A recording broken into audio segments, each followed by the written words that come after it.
Hi everyone, this is Stephanie from Vegan Mainstream, and we are here doing Webinar Wednesday again.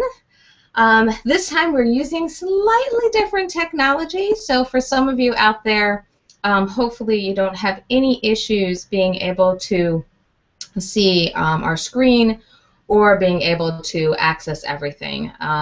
So if you are having any trouble, just let us know either on Twitter or on Facebook, and hopefully we'll be able to do some troubleshooting, even though this is a little bit of a new platform for us. All right.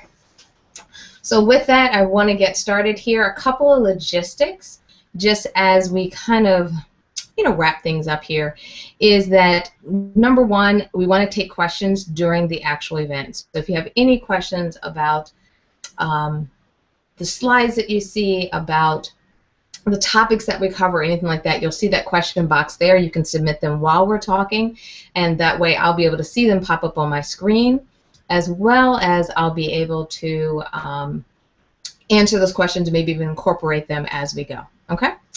The other thing that we want to be able to do kind of while we're doing this presentation is make this fun. This is really something that we're going to be talking about the sales cycle and kind of understanding what it takes and how to build it and what's kind of the key components.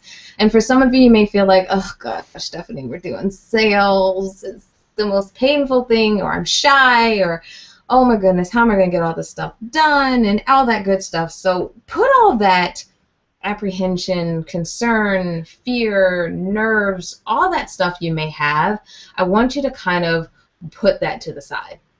Because what happens is, especially as you are, kind of working through building your business, is you don't want those fears, you don't want those concerns, you don't want those things that really can creep up on you as you build your business to slow you down. So if you're having an apprehension, if you're a little bit nervous, especially when you saw sales and all that good stuff, please, please, please definitely check it at the door for me, because this is going to be a great time and a great opportunity for you to really reevaluate and look at your business differently.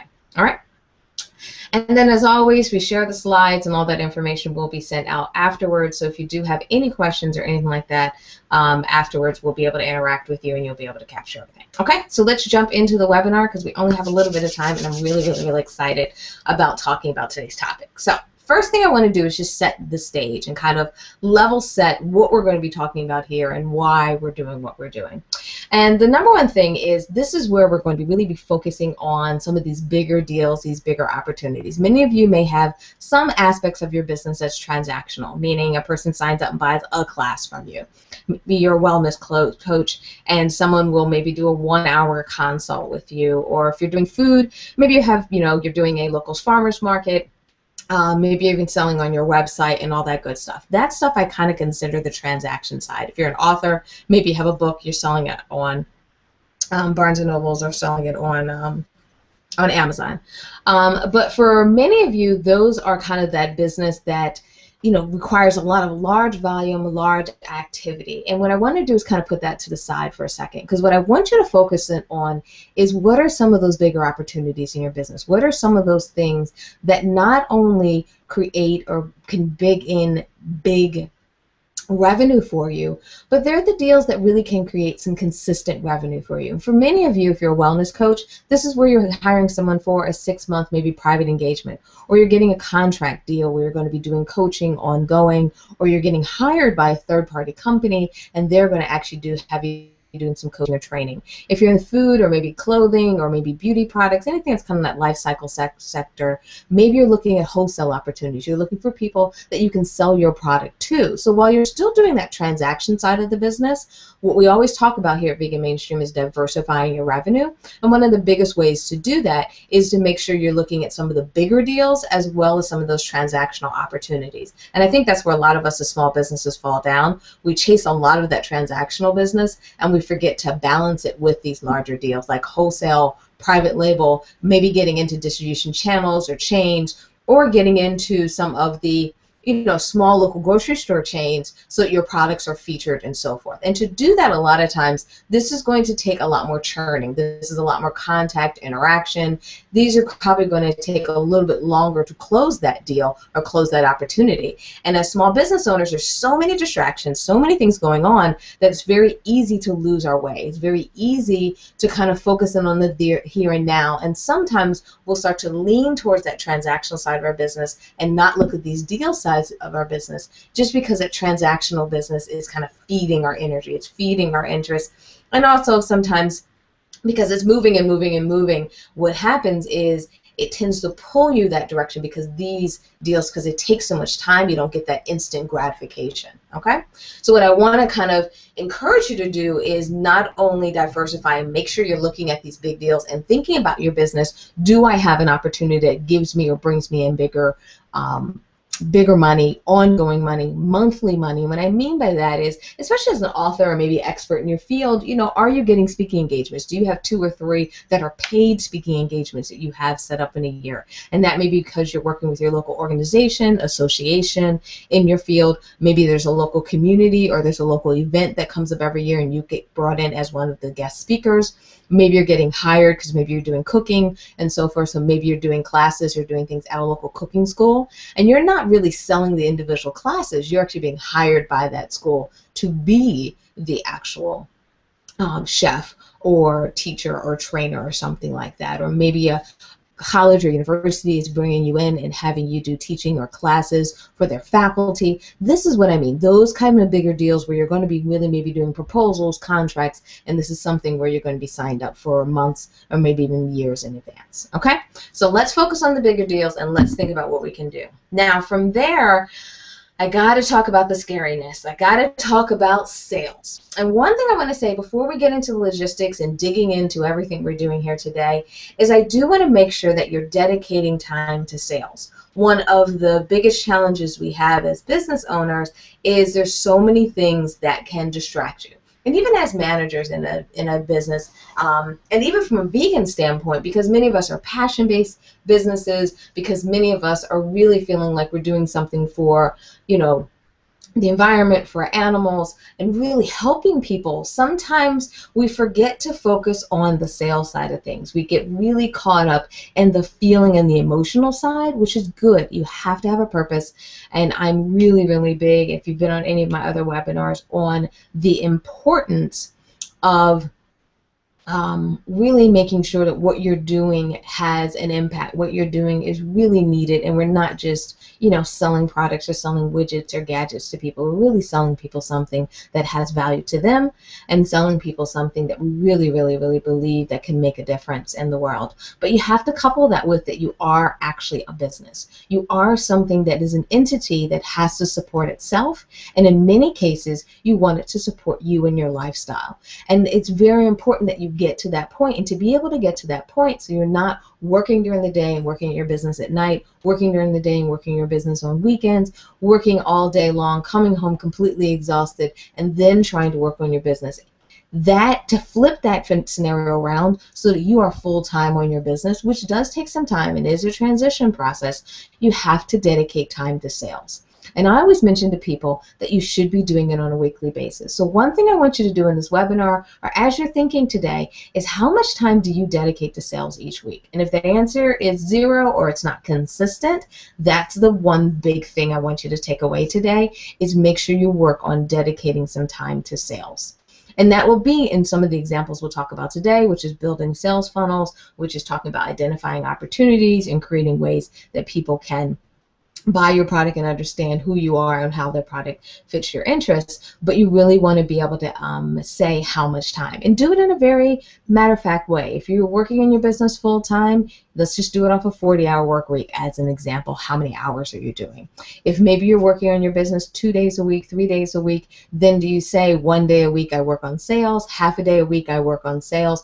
Make it a very basic number, but that's something you want to commit to yourself, that you are working on the sales side of business. Because what happens is you can also work on marketing, and a lot of marketing is helping you identify, find customers, really kind of get people into the pipeline. But you have to also make sure that you're spending time on converting people and getting them to that sale. Okay, so with that, if that's the one thing that you could take away from today, is making sure you have dedicated time and being able to say on a weekly basis, this is how much time I'm going to dedicate, and then as we move forward, we'll talk about some of the things you can do in that time. Okay? All right, so let's start diving into the slides. So, step one. If you were trying to understand your business sales cycle, there's a couple of different ways when you think of your business sales cycle. There's really two perspectives of it. One perspective is internally within your business. How do you sell to customers? How do you take them from someone who has no idea who you are to someone who's willing to sign up, pull out a credit card, and say they want to buy? Now, earlier I was talking about the bigger deals. Technically, this still applies in smaller quantity. And when I say that, I have to talk a little bit generically, because I know we have so many different people on the line. We have authors, wellness coaches, we have people who are selling products, we have people who have restaurants, retail outlets. So in this webinar, it's very difficult for me to kind of give you a pinpoint exact of what that number is. But when you are a business that you only need 10 clients a month to be successful, active clients. Maybe you only have 50 or 200 or 300 clients that are active that you're working with on an ongoing basis. Maybe wholesaler-wise, you're only looking for about 10, 20 wholesalers to work with, or getting into certain stores. Especially, I know some people out there want to be a gazillionaire, but within reason, if you think of your business and the success of your business, of where you want to be on your 2, 3, and 5-year plan. If you're saying, hey, I want to be able to be in X amount of stores, what you're doing is you're basically saying this is the size or the quantity of my list. And those, when you tend to have 10, 20 major customers that you're trying to either manage, or 200, 300, any of those types of numbers, you're traditionally going to use this process. If you're going to be managing 5,000 customers in a month, you're really on that transactional base. So I just want to make that distinction. Can you use this for the 5,000? Absolutely. It's just a little bit harder to roll out and implement. So I always recommend for people to do is roll it out on the smaller base, roll it out on the bigger customers, on the bigger deals, the ones where you only need 5 of these deals in a year,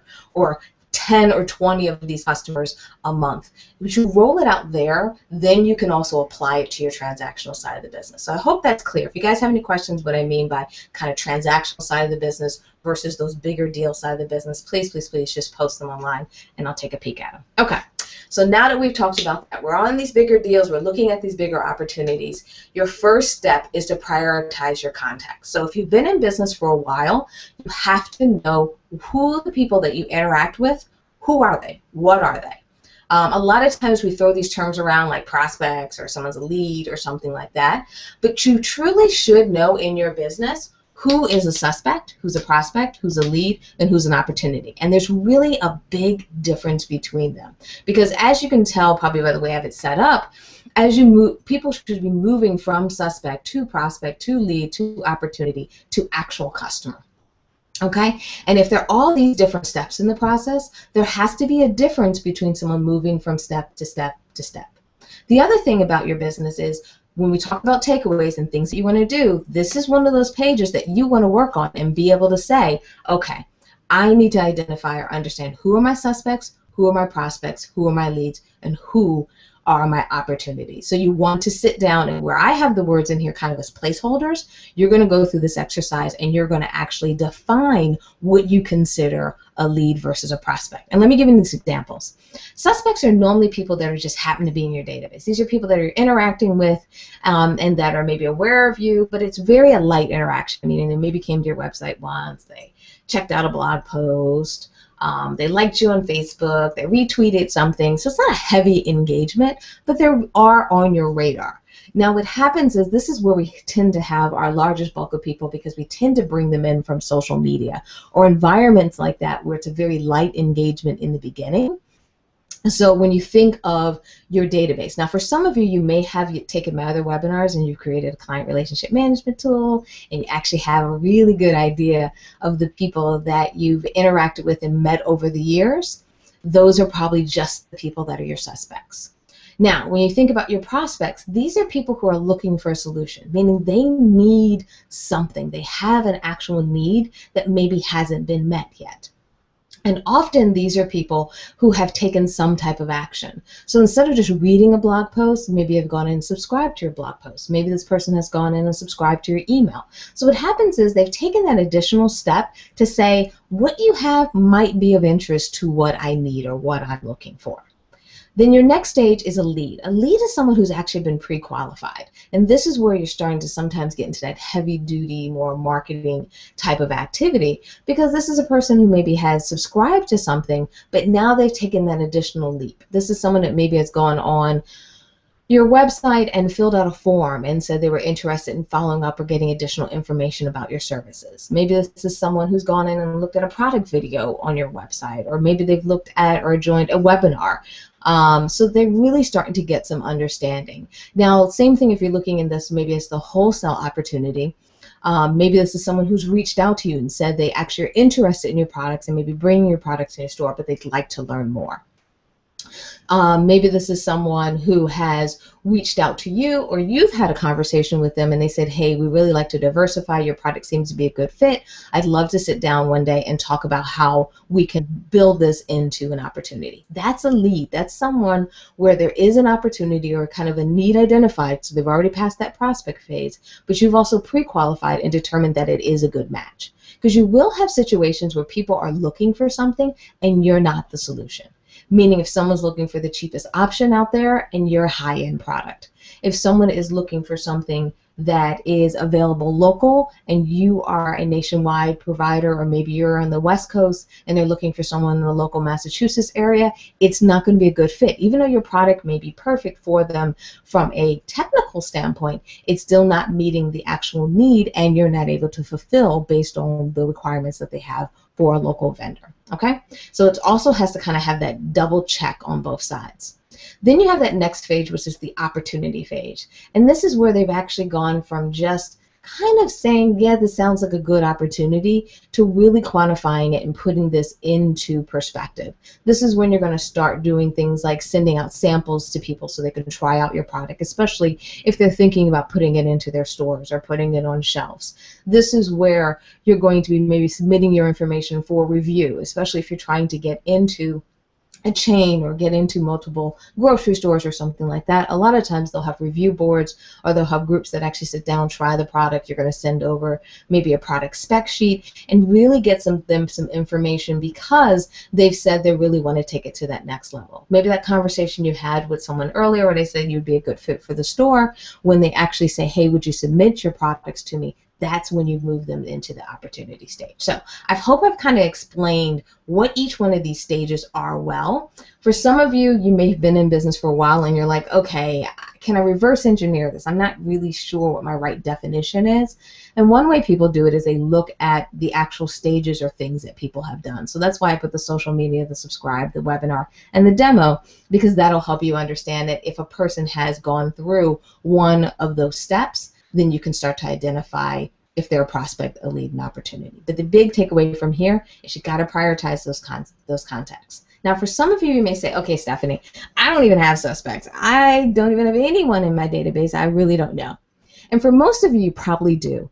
It's just that a lot of times when we think of having a database, we assume that has to be thousands and thousands of people. You can still have people who have attended your classes, maybe only have 50 people or 20 people that have attended your classes. You still want to sit down and take those 20, 50 people and break them up into the right group, because maybe they've only taken a class, and what you're hoping to do is put people on, like I said, maybe that 6-month engagement, because you have a wellness program, that you want to get them into that wellness program, get them into that long-term commitment where you guys are working together, working on a health plan for them. Maybe you're a fitness trainer, a vegan fitness trainer, and you're going to work with someone over 6 months or a year so they can actually make some specific changes, but do it over the long term. So even if you have a small database, don't be intimidated. Spend the time to do this and define these. And if you don't have a database, or you feel like you really don't have anything, you really want to start working on, how do I get people into this funnel? How do people become aware of me? And we'll talk about a little bit later on how you do that. Okay? So stage 1, organize people, just prioritize and understand who they are. Stage number 2 is you got to go outside of your business now. Now you have to look at, well, how do customers find me? Because when you start to understand your business cycle, you're constantly going to be flipping between what customers do and what you've designed in your business and how you've set up the process so you can take someone from that suspect all the way to opportunity, all the way down to actually paying customers. And sometimes as a business, we can make the mistake of only doing it internally, meaning we just think about what we want to happen or how we want to do it, and we don't have visibility to how really it happens from a customer standpoint. So take a step back and start to document that process. What I tried to do here is break it down to a 5-step process. So start there so you don't kind of have these like unwieldy process charts, and start to think about, okay, how do people find me? What's step number 1? And I put some examples here. Maybe people are finding you in Yelp, they're finding you on social media, they're finding you in referrals, and then from there, then they kind of go into your funnel. They start to subscribe on your blog, they're going to your email, maybe they buy a book, they do a form, and then from step 4, this is when they ask for a consult, maybe they ask for a demo, they get a product sample, same things we were talking about before, but start to document this. Because when you start to document this, not only will you understand what they are doing, this is how you're going to start to understand how to enhance this process. Because the challenge is if a customer is going through 5 steps, and that 5 steps traditionally takes them a month or 2 months or 3 months to go through that process, when you start to understand your sales cycle and understand how long it takes someone to go from you being an unknown to buying your product, you can start to put things in place to shorten that sales cycle. You can start to put things in place to maybe entice people a little bit earlier or help them understand your product a little bit earlier. But all of that is based on you understanding what they're currently doing. So document it, and document it very basic, just like we have here, where you just take a square for each step. So step 1, 2, 3, 4. So you'd have 5 boxes on the page and just say, this is what my customer does. And then what you want to do is add that back to the document that we talked about before. Because what we want to do is build on what we talked about and say, okay, what does a person do when they're in the suspect's phase? If they're just in my basic database, normally this is how they find me. They tend to find me from a third-party system. They Google me, they Yelp me, they something like that. And then same thing, bring it in and say, this is what a customer does when they're traditionally in a prospect phase, lead, and an opportunity. Now what we're starting to do is pull the customer into your process so it makes it easier for us to identify customers, especially as you're moving forward based on what they are doing. All right? Now from that, we got their process in here. Now we got to bring it back in. We have to figure out how do we take it and enhance, like I talked about before. How do we make it stronger? How do we make it move faster? Or how do we make it more comprehensive? Because sometimes you have to make it more comprehensive so the deals are bigger, so the opportunities are bigger. And a lot of that has to do with looking at these 4 steps, or excuse me, these 3 groups. Because the suspect phase, that's really kind of how do you get people into the process in the beginning. But I find these are probably the 3 groups that you want to focus in on. If you don't have any infrastructure in place, start with these 3 and then add the 4th one. But this is where I find most people fall down, so that's why I want to focus on these 3 first, is think about who's in a prospect and how do you get a prospect to move to a lead, or how do you get a prospect to jump from a prospect over to an opportunity, and vice versa, because we have to get them to move along this process. And the way to do it is either by implementing automated steps, and that's things like your email marketing tools or your newsletters that go out, or personal touches. This is maybe where you're calling people, sending people individual emails. Maybe you're doing a video for a small group. Maybe you're doing a Q&A session or a small hangout. You know, you're going to have like 10 people join, something that still has a personal touch, but maybe it's in a group setting. And then what you're doing to actually close the deal. What is something that helps you get a person to say yes? What information, document, tools, or things do they need to actually say yes? Because that's our tricky part, is a lot of times we'll push and push and push and push, but we're missing the piece that gets them to yes, and missing the piece that gets them to say, not only send me a proposal, but you actually have closed the proposal. Because many of us out there, if you guys have done this for a while, you've approached stores, approached people, it was hot, hot, hot, hot, hot, and then all of a sudden it went cold. And for some reason, you weren't able to go from that prospect or that proposal or to that agreement to an actual sale. And you have to really start to look at that and analyze it and see what we can do so we can make this process repetitive, and so it's something you can repeat and really turn your business around. Okay? So if you're trying to figure out, or maybe you're sitting there and saying, okay, Stephanie, okay, I got the prospects, I got the leads, I got the opportunities, I got it, but how do I implement and add all this other stuff, the automated, the personal touch? How do I figure all this out? And really the key way of doing it is you have to start to build a flow. You have to start to build a process around how you migrate people from each one of those steps.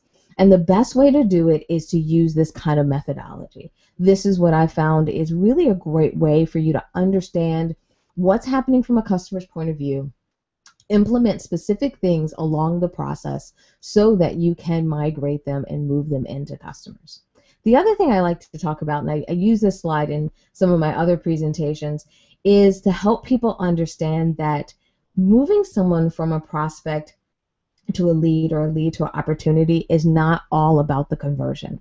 A lot of times there are multiple steps in the process to get someone there. And a lot of times it has to do with them understanding your product, understanding who you are, what you stand for, and you have to really realize what that means and what it means from the standpoint of, if I'm taking someone from step to step, they probably need something additional from me to make that change. Not just a buy now button, not just a, coupon button, but some additional information. And to start to understand that is you're going to have to take these steps in the process, these 1, 2, 3, 4, 5 steps in the process, and build that out for each stage in your sales cycle. Okay?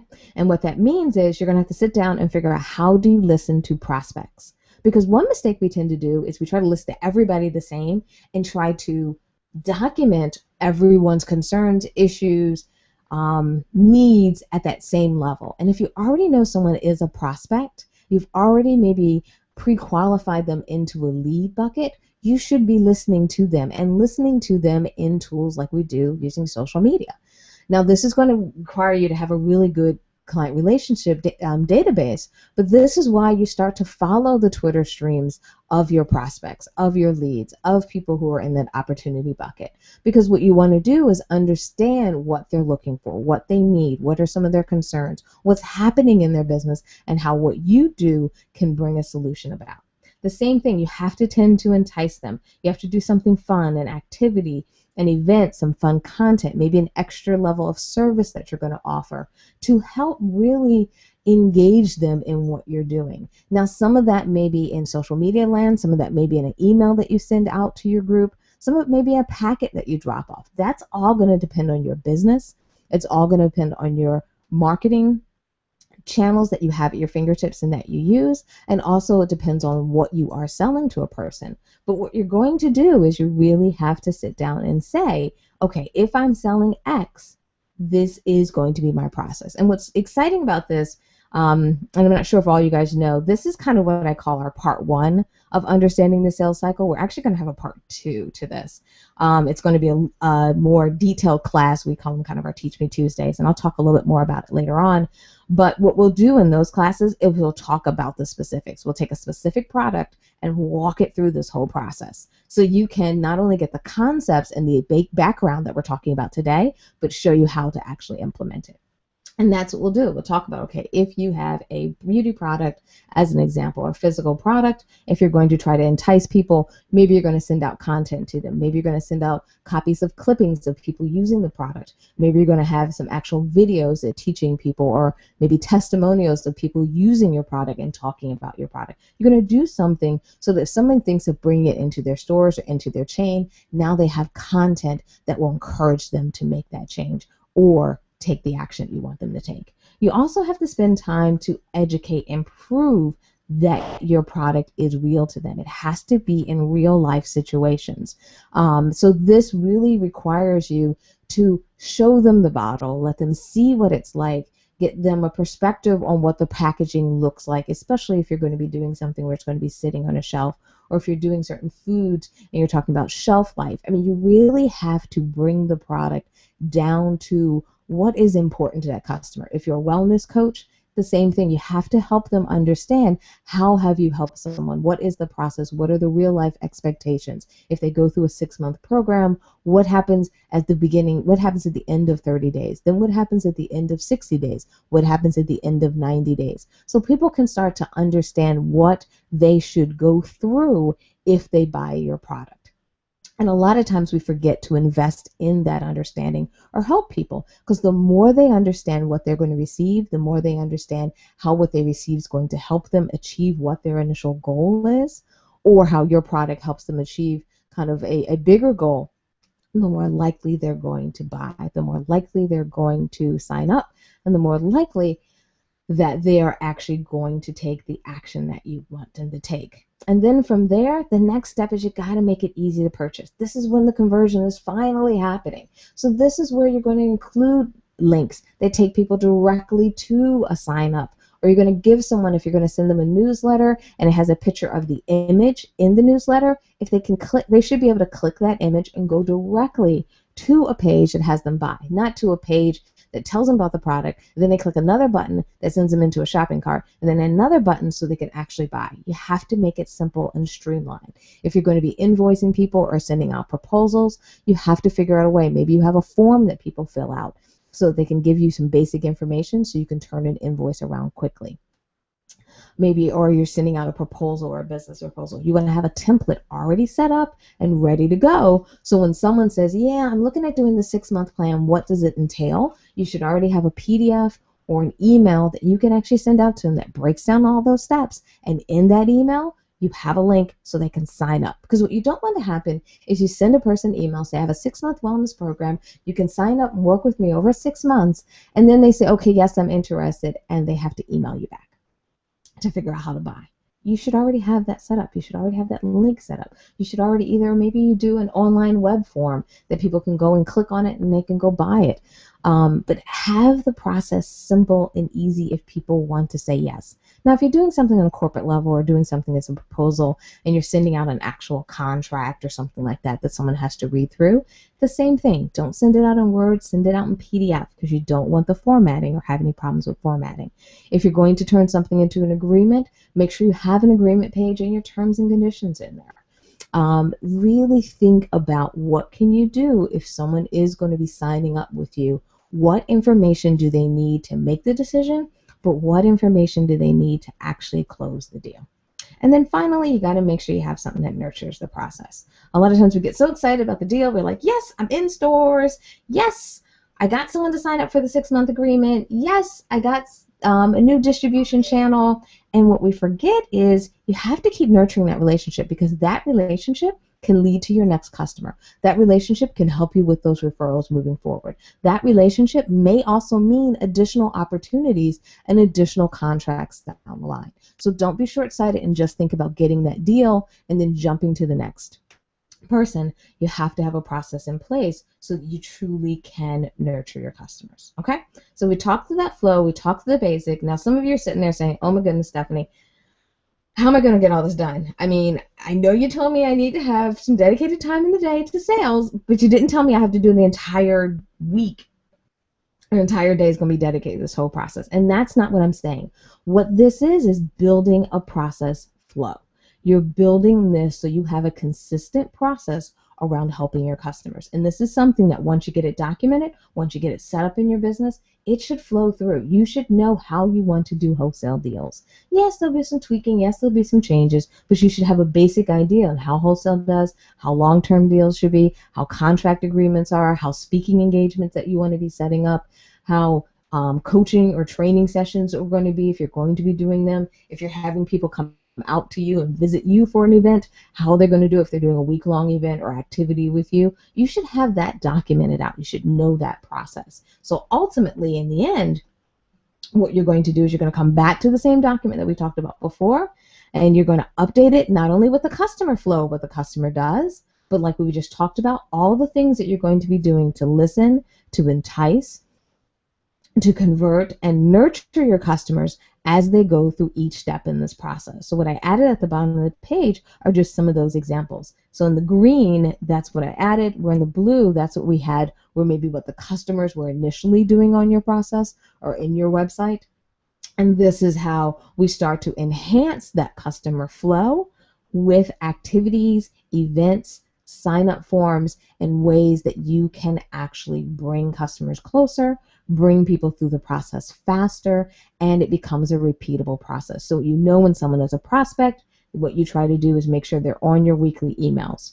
Or if someone's a prospect, maybe you're going to send them out a request form and say, would you be interested in maybe setting up an additional meeting? Are you interested in learning more? Should I send out to you a checklist so you understand what our products? Maybe someone's in the opportunity phase because they're looking at wholesale deals. You're going to send them a checklist or a fact sheet about your product.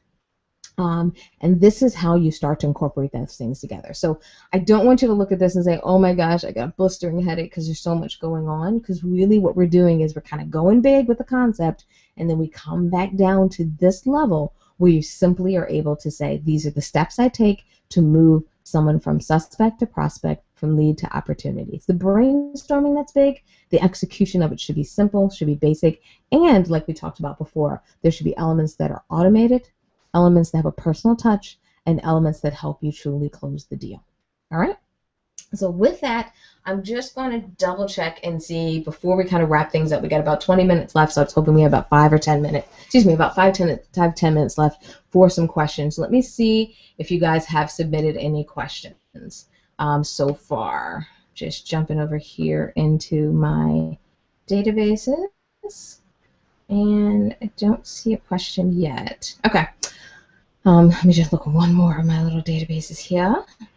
Now, as always, I know for some of you, you may be like, holy moly, Stephanie, this is a lot. This is a lot to take on. This is a lot to do.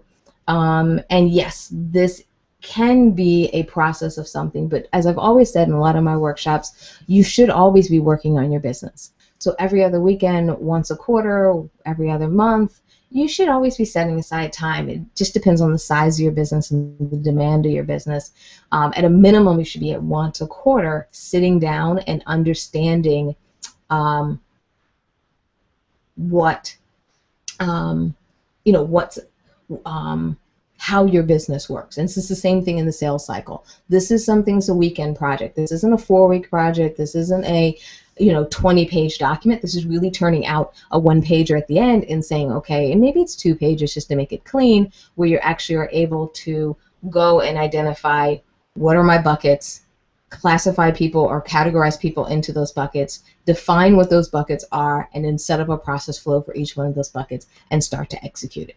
So this is something, like I said, weekend project, you start to put in place. We did have a question about the documents. Yes, all the slides will be available online. We actually post them on SlideShare. So you will be able to access the slides. Feel free to take any notes, but you will be able to download the slides from there as well as access them. So just wanted to answer that question quickly. Sorry, it took me a minute to be able to get to that one. Okay. Let's see, any other questions in here other than just comments? Nope, I don't see any other questions. Okay, so as we're wrapping up this session, the one thing I always like to bring up, and especially since we're doing things a little bit differently here, is when you look through these slides, take them literally a step by step. So work through the process one step at a time. I don't want you to be overwhelmed with it. I don't want you to sit down and say, oh my goodness, I'm doing everything wrong in my business. That's not the case. We're sitting here and trying to make sure you understand what your sales cycle is, how things are moving along in your process, and what you can do to enhance it by either how the customer does it, which may be different than what you understood to be, or if the customer is doing it one way, is there a way for us to enhance it so that process can get faster, more streamlined, and you can close more deals faster. Now, for some of you, you may be like, okay, Stephanie, this sounds great. I love this idea, but what do I do next? How do I actually put this in place for our business?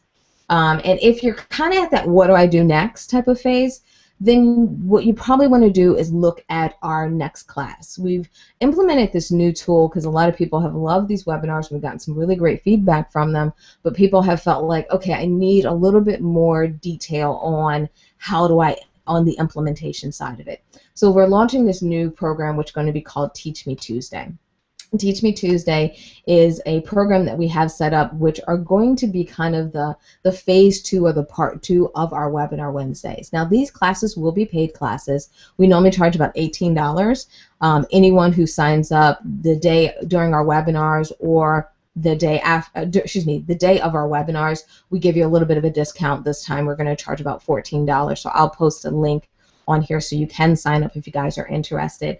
But this is where we're going to start to do is take this down a level. We're actually going to start to show you live examples. So I'm going to take an actual business and I'm going to take you a wellness business and walk through. I'm going to take a product and walk through this process. I'm going to show you examples of online forms. I'm going to show you examples of emails that people are using that's maybe for a prospect versus for a lead. We're going to go through some really specific examples of how you can not only build this funnel, but how you can track and document many of your customers as you go through it. So then that way you're not just at that realization stage of, I know how to build my business, I got an idea of what to do, but if you're really kind of saying, hey, I need to know, can I do this tomorrow, or I love this idea, I want to put this in place tomorrow, then I highly, highly recommend that you join us on our for our class on the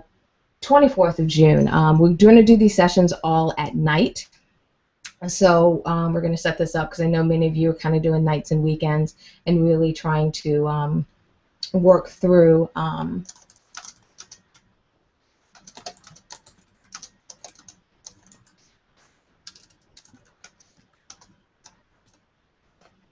I know many of you are kind of working through your current schedule and trying to figure out, oh goodness, how am I going to get all this stuff done and everything having. So we're going to do these at night. They will be recorded. So just like these webinars, if you're finding that you're enjoying these webinars and you want to come back and relook at them, you can do that with the webinars as well as the classes. So don't worry if you're really trying to, see how you can, see how you can make it at that specific time. We designed it that way so you'd have that opportunity. So with that, I really invite you, and I hope you guys maybe will sign up for our level 2 because I really get excited when we have the opportunity to really build on something that you can put in place and really kind of answer any of the questions that you have about the program, about what we do, and also about how implementing many of these changes really can make a difference in your business. So if you are interested, and especially if you're looking at this on our webinar page, you'll be able to click a quick link and you can sign up for the class. I'll also include the link in the reminder email after this. So if you have any questions about signing up for part 2, please, please, please just let me know. We want to hopefully make this fairly easy for you to sign up, as well as we want to do as much as we can to really make this make these courses the opportunity for you to kind of take it to that next level. So with that, as always, let me just double check. Are there any other questions that you guys might have about what we've talked about today, about our Teach Me Tuesday course?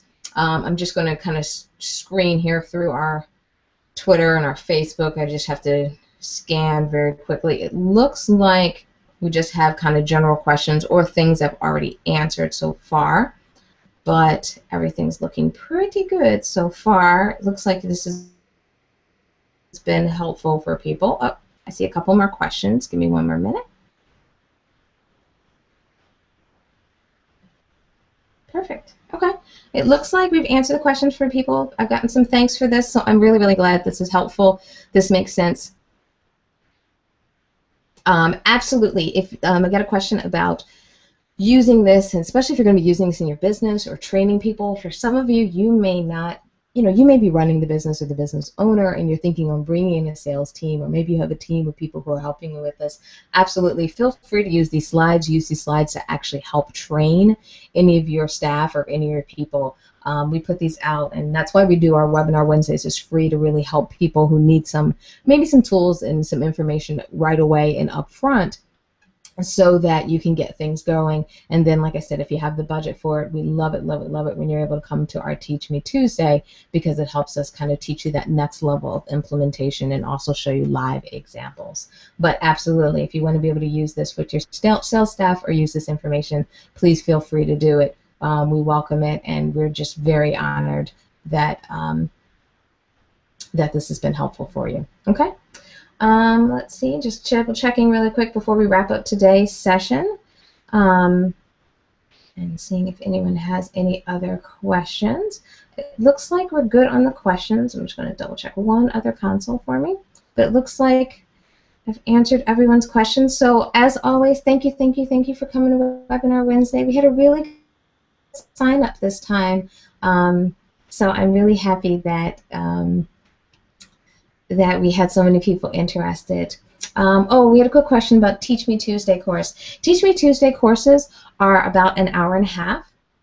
They're hour and 15 to hour and a half. We save that last 15 minutes for any Q&A questions that people have, so we hopefully won't keep you too long, but we do want to make sure you have a little bit of time to get all your questions answered. But they're about an hour and 15 minutes to an hour and a half.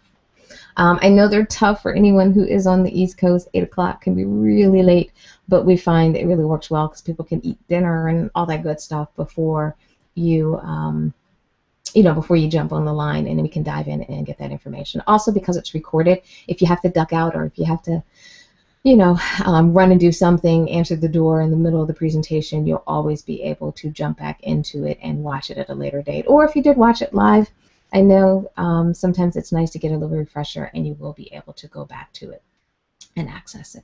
Okay? Let's see. Any other questions?